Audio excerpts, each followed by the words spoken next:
ఒక భార్య చెల్లి మరిదితో కలిసి తన భర్తకి కరెంట్ షాక్ ఇచ్చి చంపింది. అసలేం జరిగిందో తెలుసా?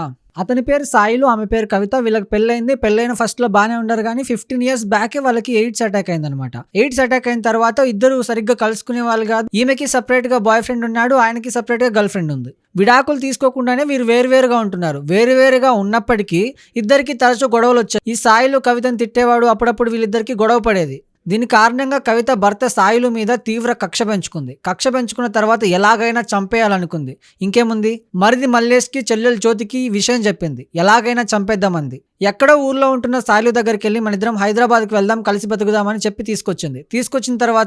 తీసుకొచ్చిన తర్వాత చెల్లి జ్యోతి, మరిది మల్లేష్‌తో కలిపి ఇద్దరు ఒకే ఇంట్లో ఉన్నారు. తర్వాత కరెంట్ షాక్ ఇచ్చి చంపాలని నిర్ణయించుకున్న తర్వాత కరెంట్ షాక్ ఇచ్చి చంపేశారు. తర్వాత డెడ్ బాడీని గోనె సంచిలో కుక్కి ఆటోలో తరలించి నిర్మానుష్య ప్రదేశంలో పూడ్చిపెట్టేశారు.